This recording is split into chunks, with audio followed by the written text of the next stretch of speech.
Hello everyone. This is me, Dusty Circuit, here to bring you another Kerbal Space Program video.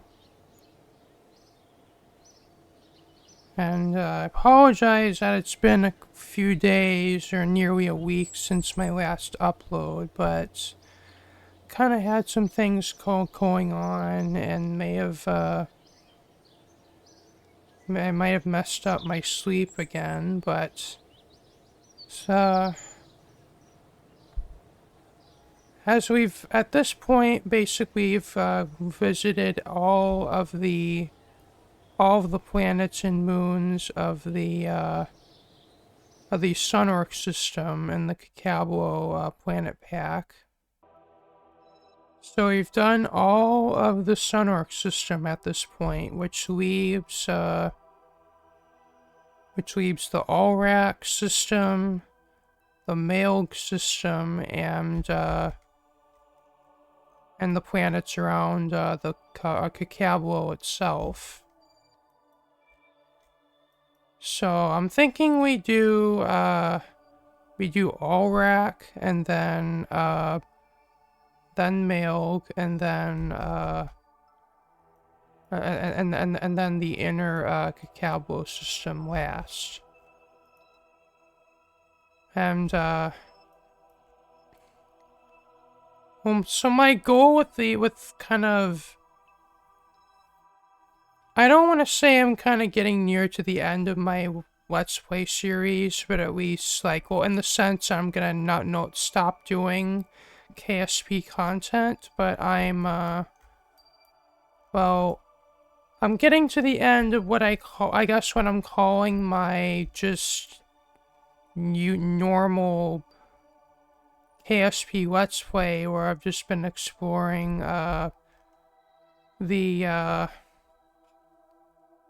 where I've just been exploring the stock solar system, plus the Outer Planets mod, plus Minor Planets expansion, and also Quack Pack. And now I am doing the Kakablo system, which I think after Outer Planets mod was, I think, the next planet pack that I actually played. Well, in the time I was playing Kerbal Space Program just on my own time before I started recording the series. And my plan is, as soon as we finish Kakablo, to start a totally new series on the Kerbal Star Systems 2 planet pack, or the one that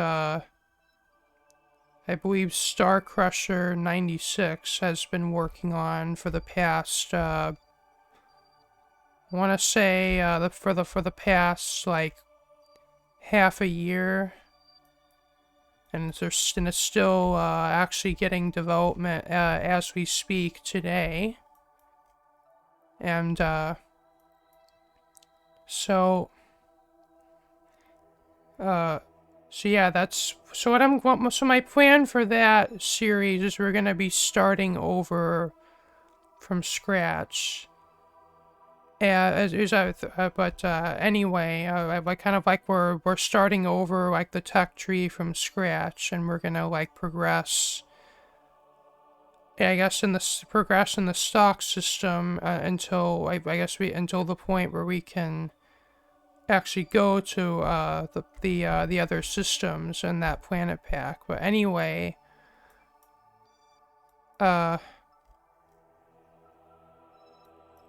so we're not gonna be doing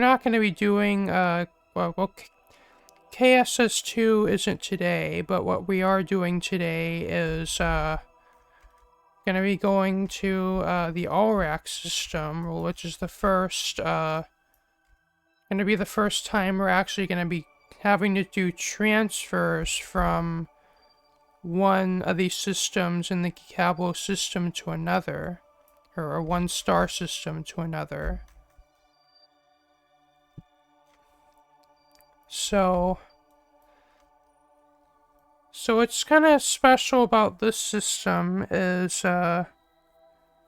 actually a binary star system, like where we have this is Allrack A, which is like a really so it's like a really big, really bright, like I guess blue giant kind of star, which is like bigger and hotter than Kerbal is, I believe. And then Allrack B, which is kind of like a red dwarf star. And Allrack B is orbiting around Allrack A. And of course, an Allrack A has the planet Anneheg orbiting around it.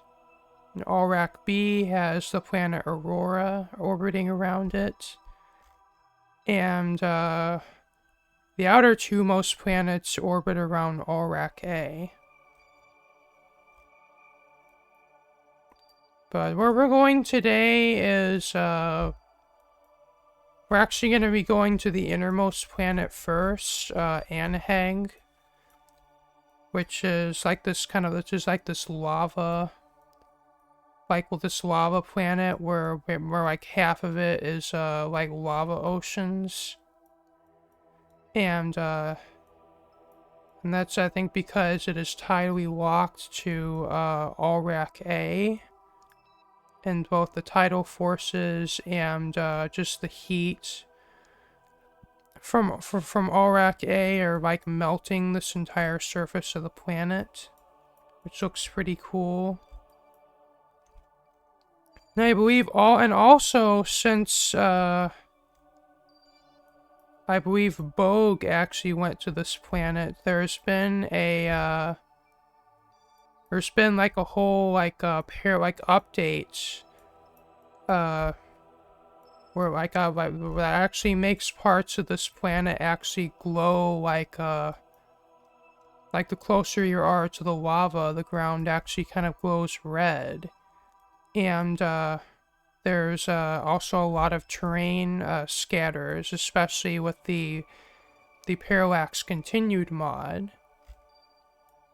So, and I've actually been here before on some testing missions, so just testing a few different crafts that I've come up with to see if they actually can land on Anneheg safely and take off from it. And so it actually looks pretty cool. And so basically, I forgot to. Well, I guess some stats about the planet. It's I think it has about 0.7 the gravity of Kerbin, and it also has no atmosphere, so it's actually going to be kind of like landing on Slate from the Outer Planets mod, or Tylo from the stock planets in the game. And also, because of its rather close proximity to Allrack B and Allrack A, it's actually going to take a decent amount of Delta V to get to it as well. So I've actually gone through quite a few different iterations of different ships. I've been kind of thinking about using like first, okay,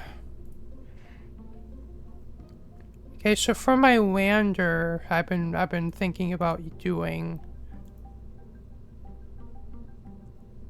I think I started with kind of this one. I think it's similar to the one that I sent to Norik, like on that mission.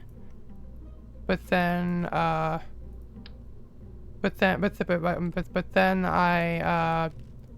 I thought, I thought about it. Might be cool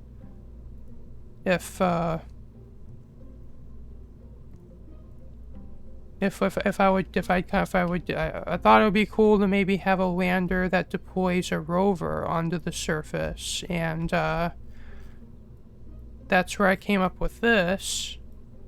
But the only problems are the terrain scatters that appear on Anneheg kind of make it impossible to drive around with a at least with a tiny little rover like that.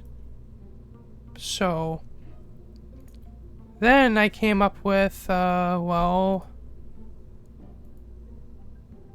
why not we just make the entire lander also a rover as well? And that's where I came up with this design.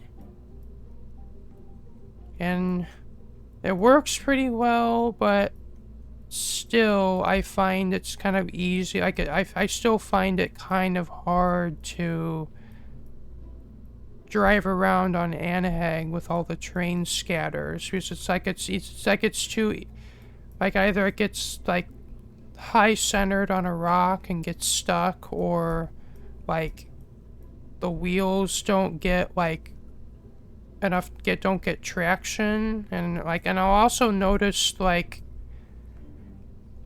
the wheel physics in KSP seems to be kind of kind of glitchy, like where it doesn't really work very well with the parallax continued scatter, at least for the purpose of driving around the surface of a planet with a rover.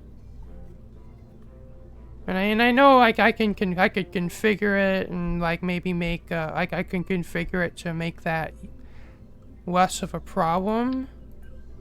But then I also discovered this guy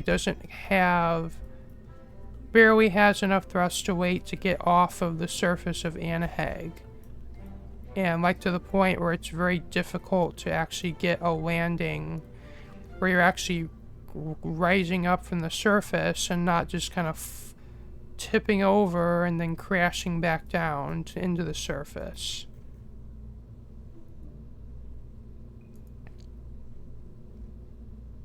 And so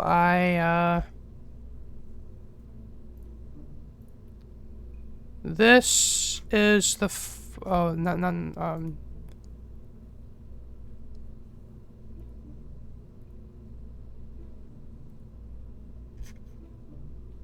okay, so this is like my final iteration that I've come up with.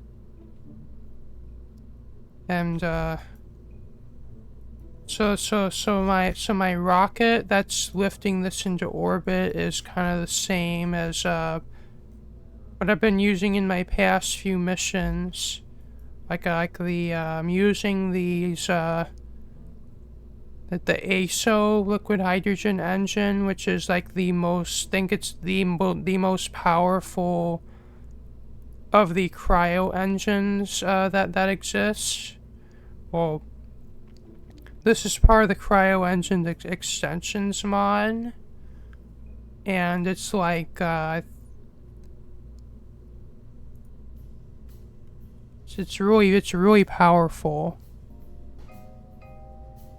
Like, I'm pretty sure that, like, the thrust it has is probably, like, equivalent to, like, 4 mainsails or something crazy, or 3. Just in one engine. So, like, I'm using, like, one of those for each of these, boosters.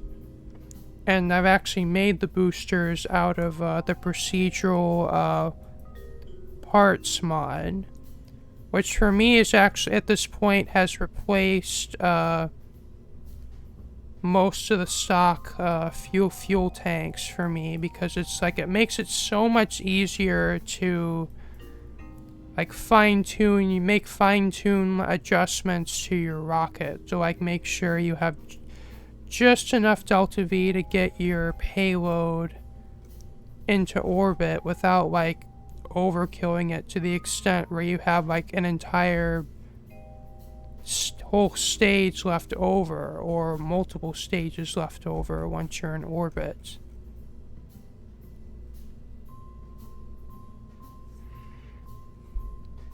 And if you don't have enough delta V in your lift stage to get fully into orbit, well, it's just as easy as just making the tanks bigger. It's just just like you can do this to give yourself more or less fuel instead of having to actually change the parts out.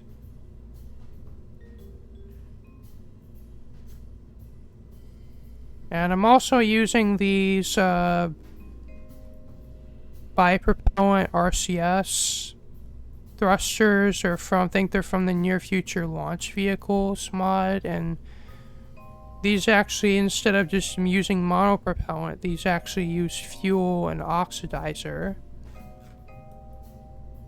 Which kind of means you don't have to bring like a separate, you don't have to have a separate monopropellant fuel tank on your booster. You can just use the same fuel for your engines for your RCS, which is pretty cool.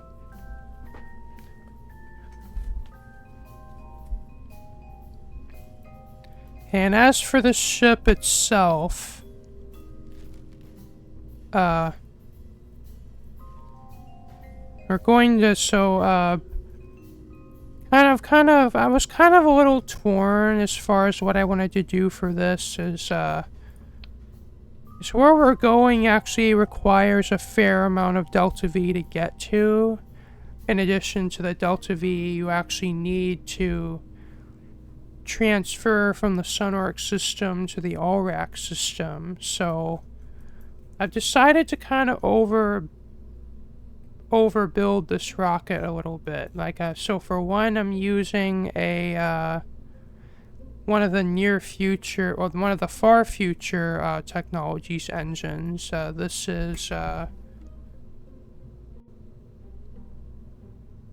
it's the Verne pulsed fission engine. And this one's actually kind of a little interesting. So the reason I'm using this one is I haven't used it on a mission before, and it gives me enough delta V to actually complete my mission, but I'm not so going overkill that it's I'm gonna have 100,000 meters per second of delta V left even after I've completed my mission. So it's not like I'm totally cheesing things, but I'm going to have I'm still gonna have more than enough delta V that to actually complete the mission, even in counting for an unexpected encounter with another celestial body that I have to get out of, or an unforeseen maneuver that takes a lot of delta V to do. So I'm actually prepared for that. And then this engine takes what's called fission pellets for fuel, which the only fuel tanks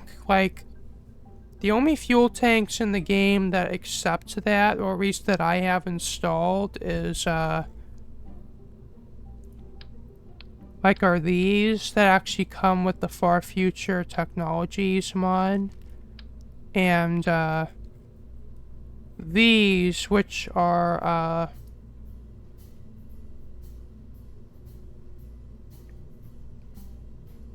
these fuel tanks, but I've actually used tweak scale to make them a lot smaller, so I could use them as radial drop tanks.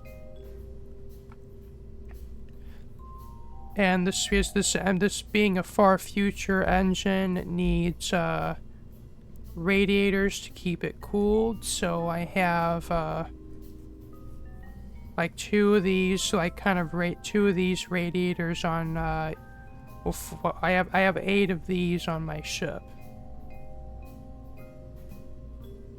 They kind of look like that when they're fully extended.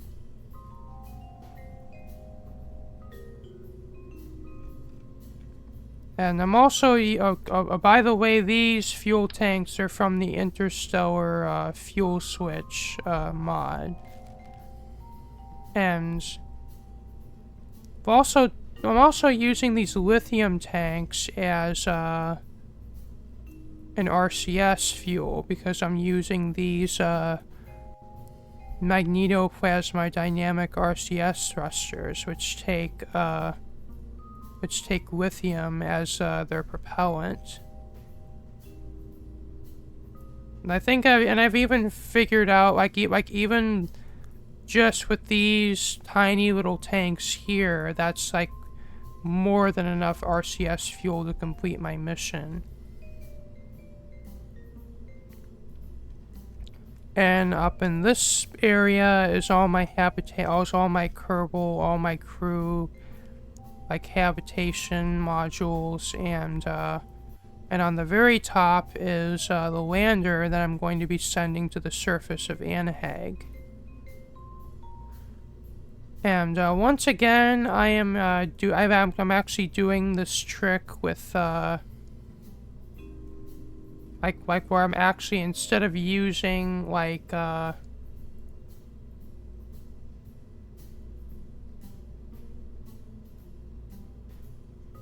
instead of using actual landing legs, like kind of like these, I've actually kind of made my own landing legs using alligator hinges, like this, and this I-beam piece, this that adapter, and the grip pads.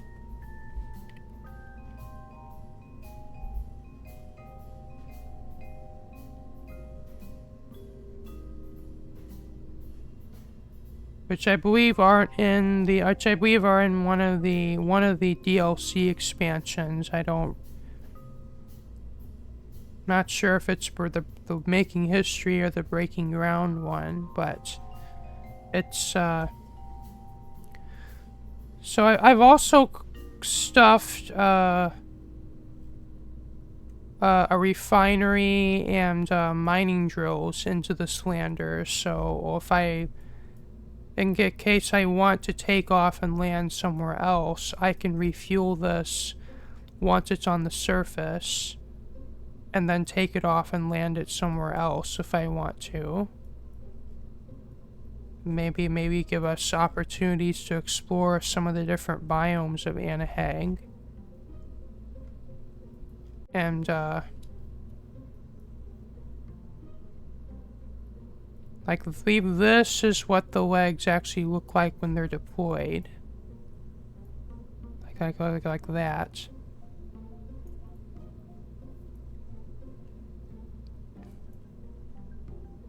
And I also have a ladder down the side of the lander, and with another ladder that extends out to here, so it would be possible to EVA under Anneheg's gravity.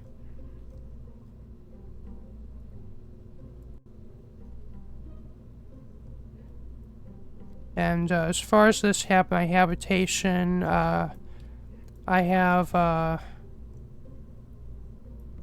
have this control module, like station control center, centrifuge, which you can deploy.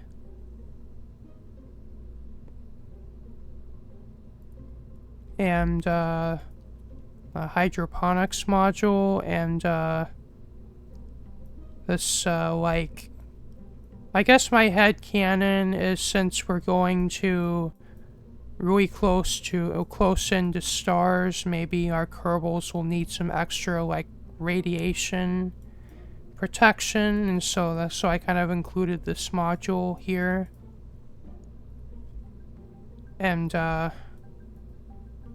And I also have 2 of these Mark III command pods to serve as re-entry pods to allow our crew to return to Kerbin once the mission is complete. And I also decided to put a Clampotron in between, like a docking port in between this half of the ship and this half to actually make it possible to jettison this entire part of the ship to actually reduce our weight, or to reduce our mass to increase our delta V when coming home, in case it's necessary for us to do. Oh, and also inside of this lander, I put in like the Convertotron. I think it's a smaller one, like the 1.25 meter one, and 2 toaster fission reactors.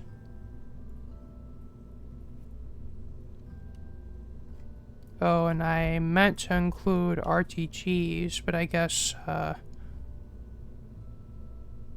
as I didn't save my changes.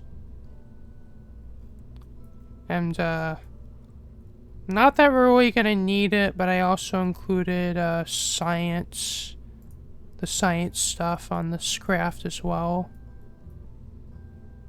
Oh, I was gonna say I meant to include RTGs in that service bay as well, but I guess I forgot to include them.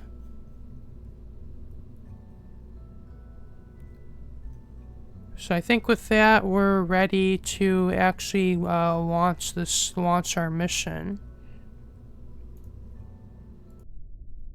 5, 4, 3, 2, 1, liftoff.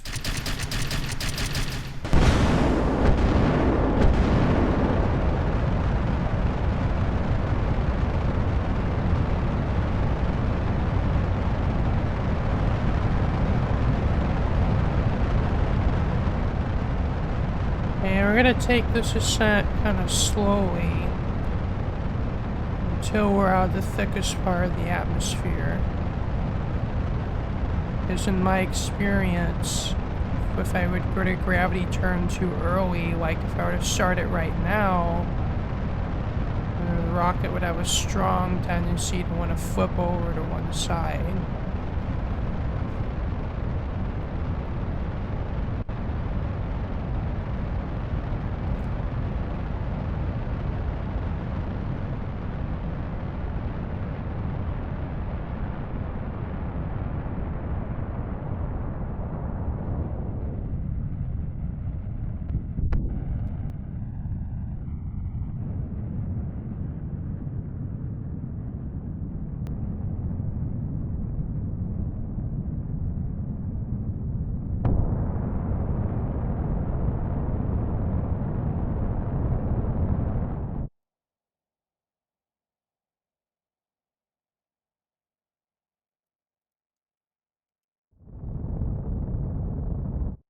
And I think we can open our fairing now.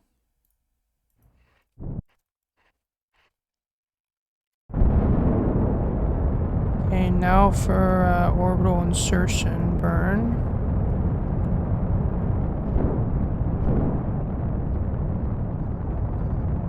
Figure start charging up our main our engine there.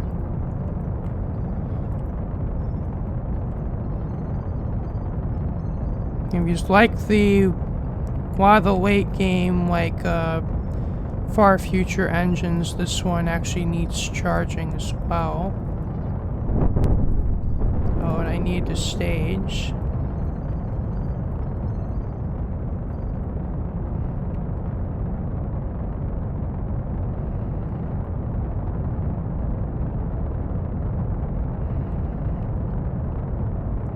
And I'm actually going up like this just to counteract our descent back down, because we're past the apoapsis.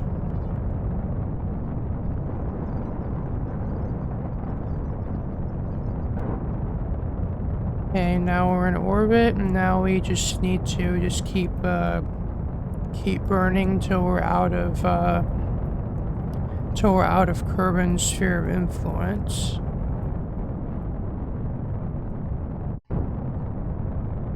Yeah, it was weird. It wouldn't let me start the rotation.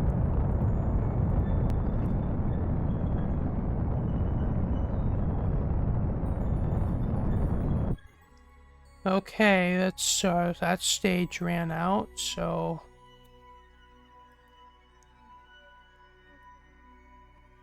yeah, let's decouple and start this engine, which actually fires and pulses, just kind of interesting.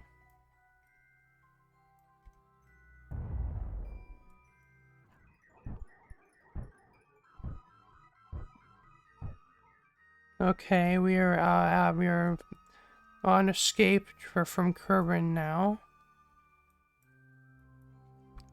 I guess okay,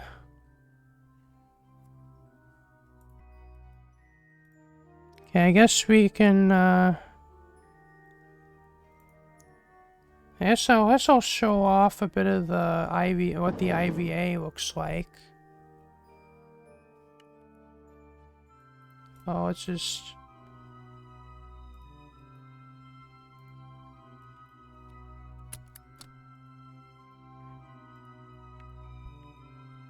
yeah, I thought I think so. This is inside the main control module I got for the space station.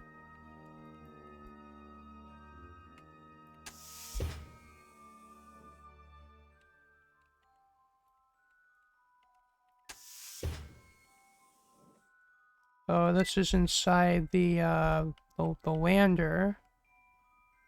It's at the front.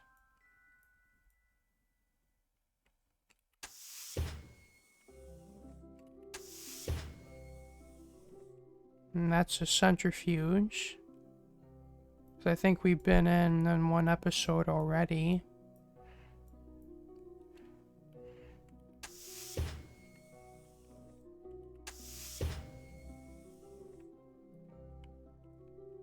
Oh, that was weird.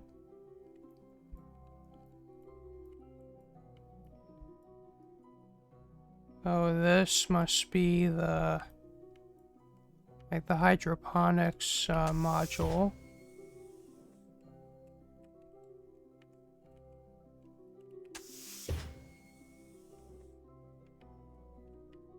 And this is I think this is the like that shelter module.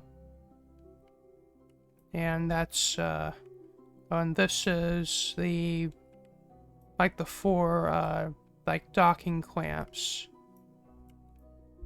And then airlocks.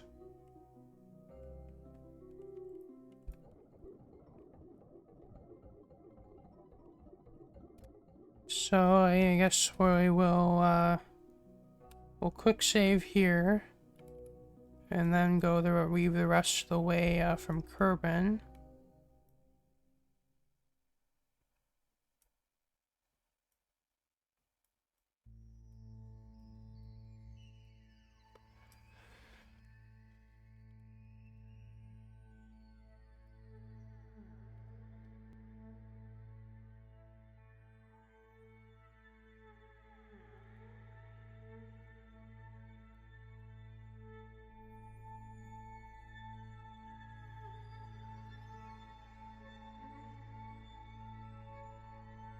And then from here, we just have to transfer to Sarnas.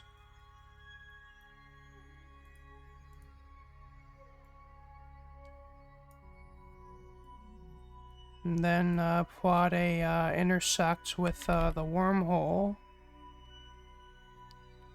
Which this time, I think we'll just do a thread the needle, where we're just going to go straight through it from an interplanetary trajectory.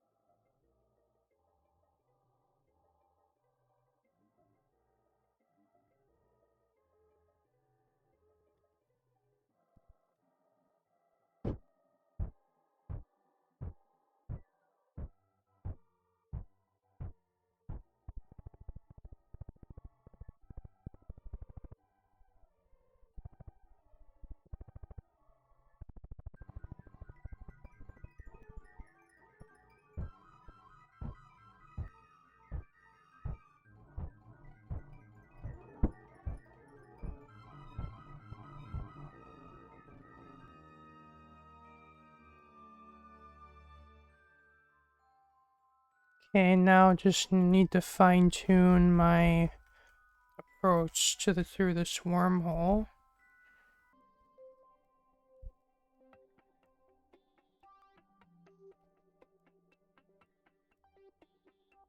Thinking maybe it might be smart to stop at our refueling base, but think we'll be fine.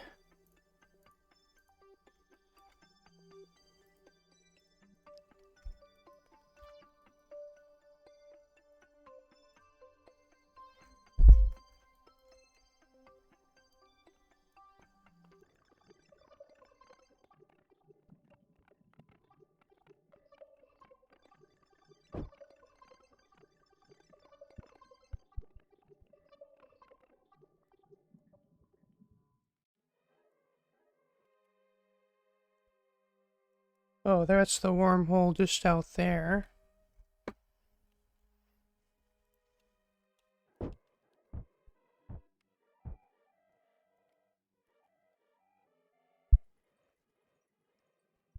Okay, here we come, wormhole.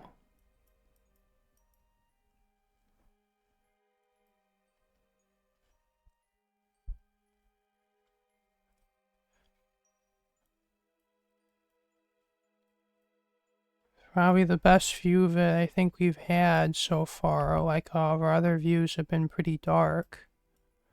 I think because we're facing this Kerbal.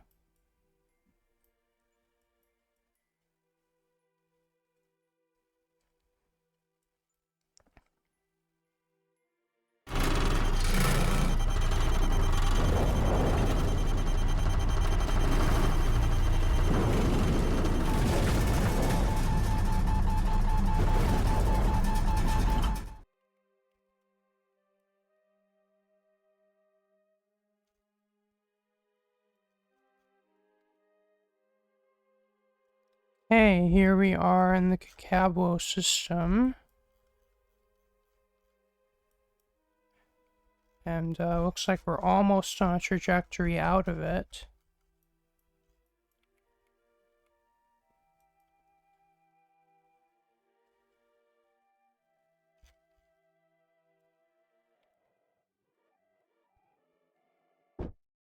And I guess let's just kind of get the rest of the way out.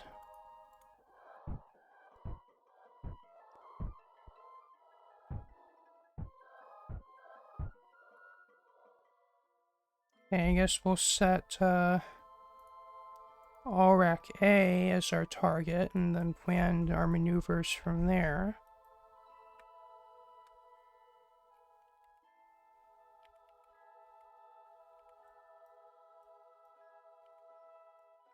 Well, first let's get a cool shot of us leaving the Sunark system behind.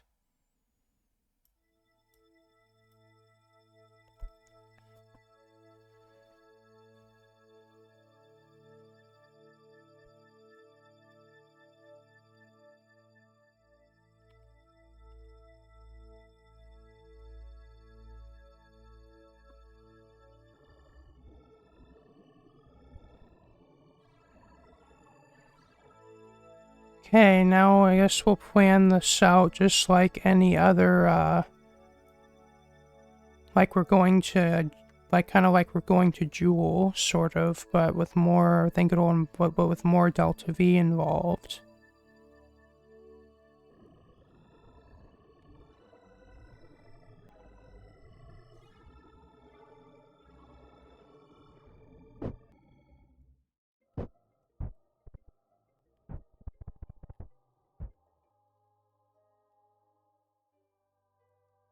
Okay, now we've fixed our inclination. We just need to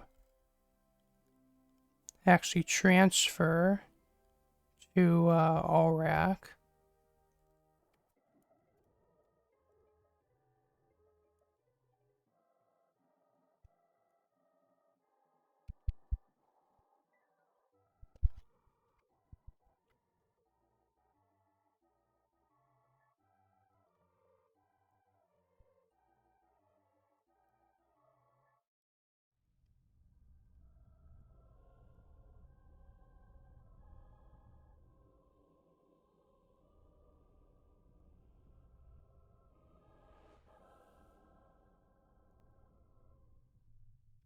can have the most efficient transfer planned, but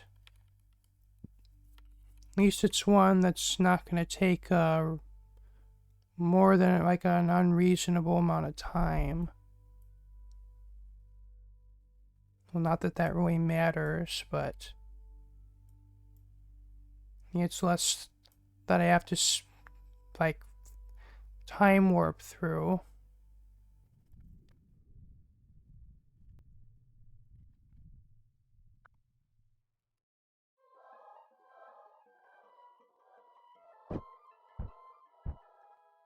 Okay, now we just have to do this burn, and then we will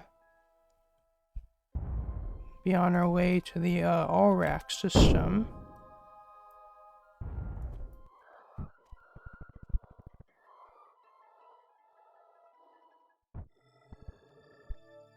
Okay, that is our that is our transfer.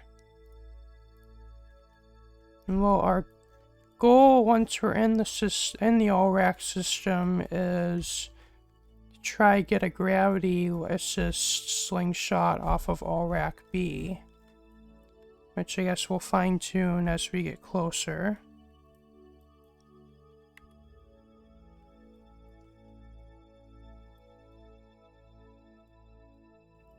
And as you can see, it is very dark in this interstellar space. All the space like that's in between the star systems of the Kakablo system.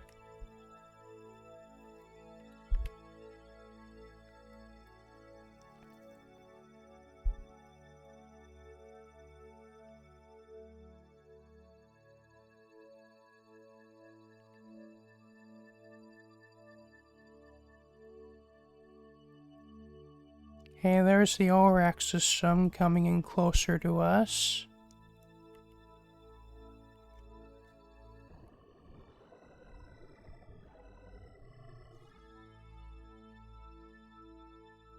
Okay, here we are in the Allrack system for the first time.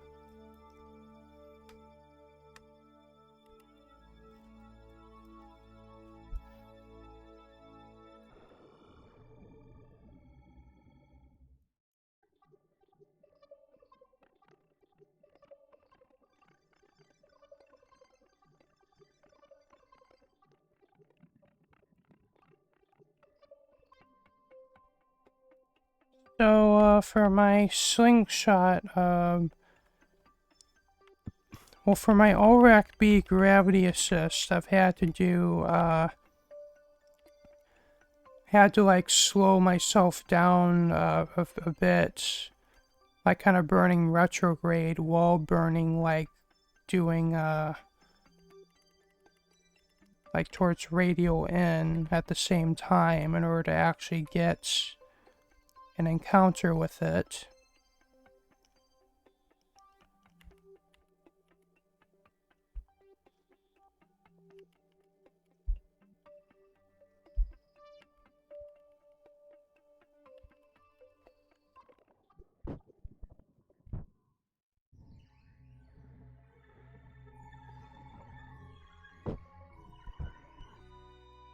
Yeah, because we're actually only distantly passing by Allrack B, unless that's already putting us into that kind of an orbit, which is kind of shows how powerful this is of a body to do gravity assists on with.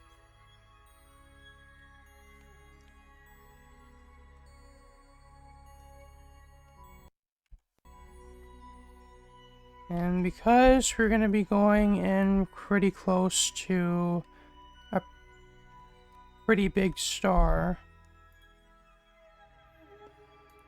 just going to enable ignore max temperature just for peace of mind. Just like so, like anything, like during time warps, we don't like explode for no good reason.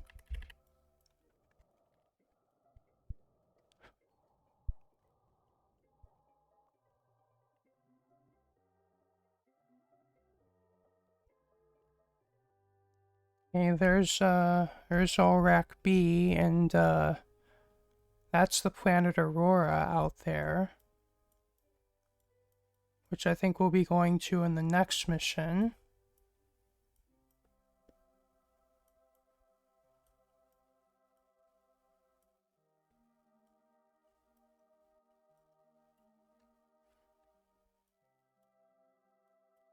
Yeah, this is like about as close as we're getting to Allrack B. We're pretty far away from it.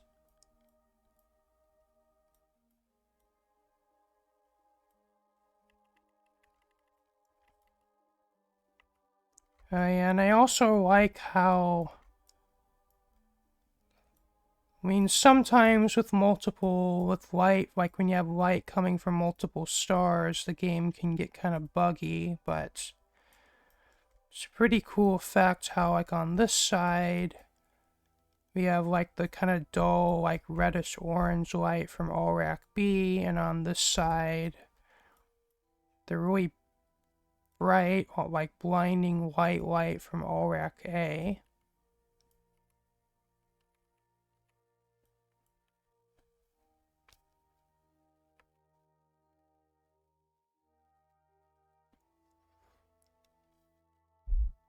And over in that dark red orbit over there is Anneheg, which is where we're going in this mission.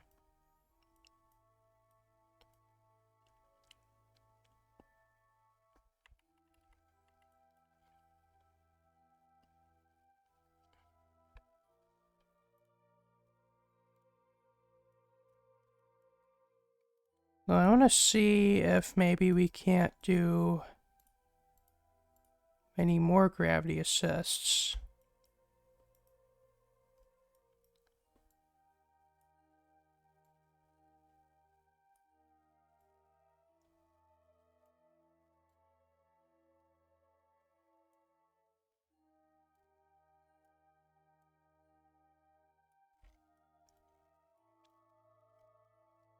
We probably don't want to do that, because that's gonna put us inside of Anneheg's orbit around Allrack A, and from experience, like, if you send a spaceship closer to Allrack A than Anneheg's orbit, it'll overheat and explode, from my experience.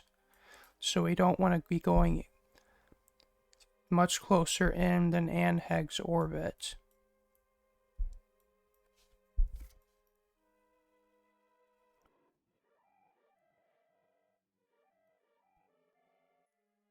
Let's see, how close are we actually to getting an encounter with it?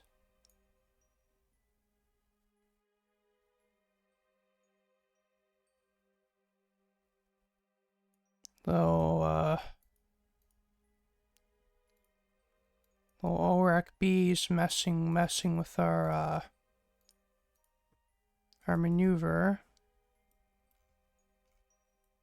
And it looks like we're going to pass by it on the next orbit, which is going to fling us out into that orbit, which we don't want.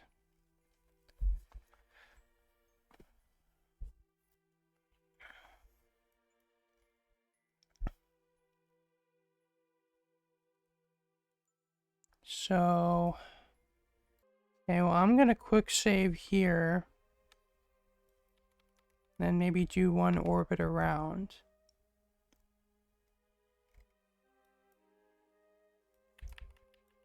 Yeah, that's what I thought.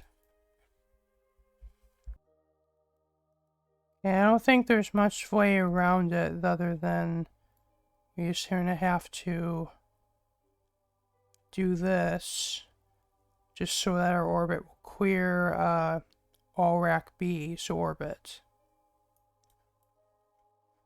As expensive as that is to do Delta V wise, but I don't think there's much way around it.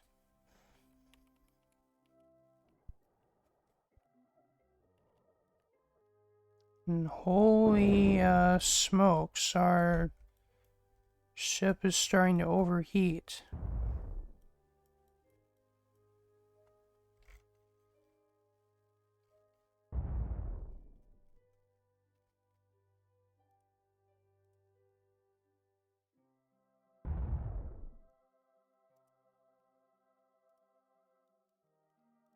Well, I'll move all my crew into that, I guess, more shielded module.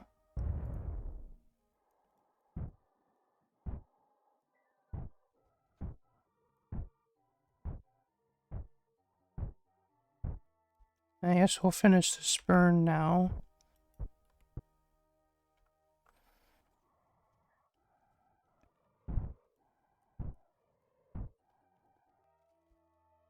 Okay, I'm just gonna quick save here.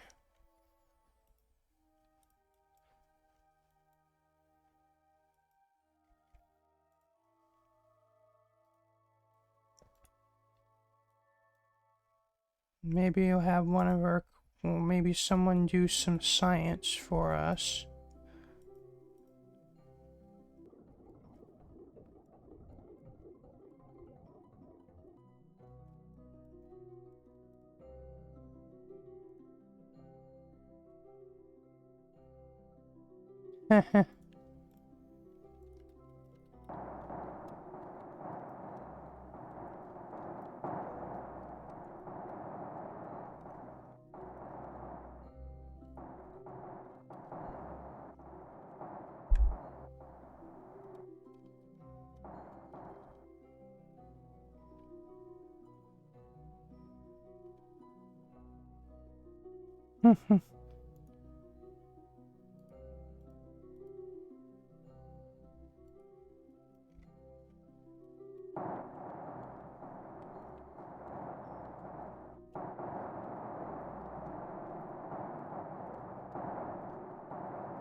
Feel free to read those if you want.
And I think from here we will just correct our inclination.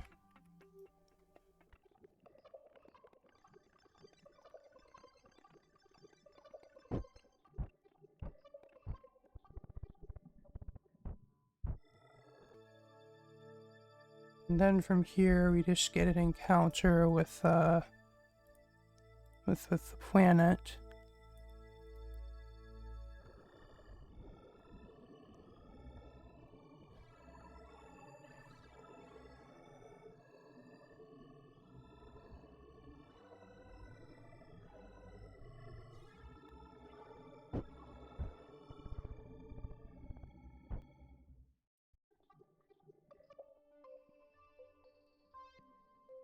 Hey, there's our encounter with Anneheg.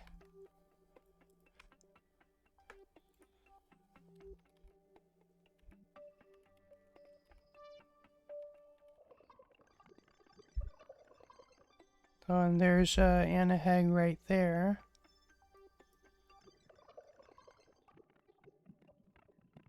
Yeah, I think we can just see it coming into view out there.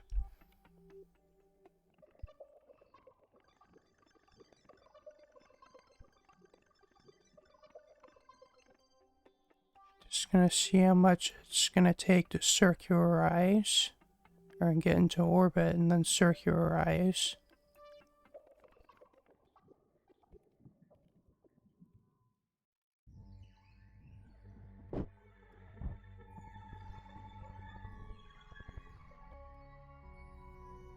I have a feeling this may have been a little too early to start it.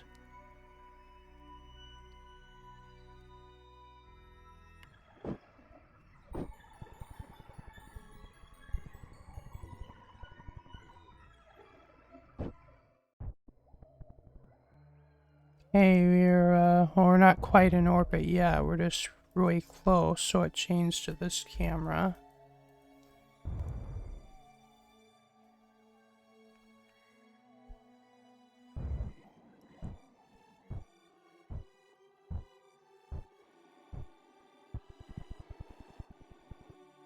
Okay, we are now in orbit of around Anneheg.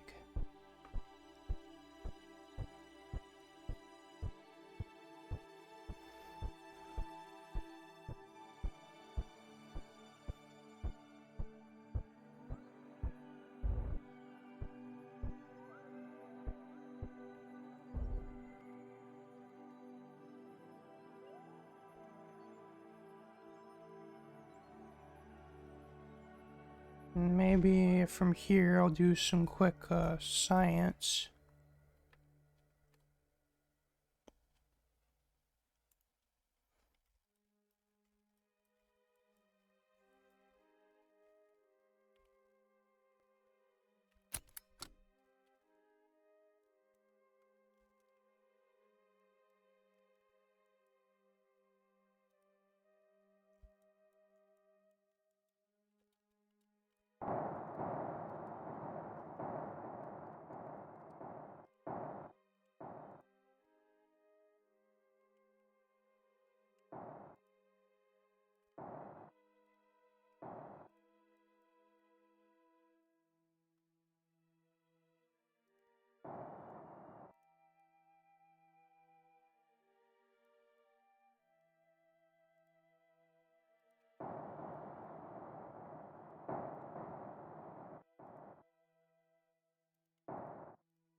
Oh, the view from this cockpit window is pretty cool.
do one last round of science, and then we'll go in for our landing.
Well, just as of interest to keep the video length reasonable, I'm going to end this off here. And the next episode, we're going to land on the surface of Anneheg and maybe explore it a little bit. So, thank you for watching. This has been me, Dusty Circuit, here with some Kerbal Space Program content.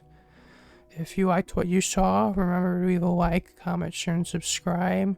If you want to see my next videos, just hit the bell for notifications. Peace out. Bye.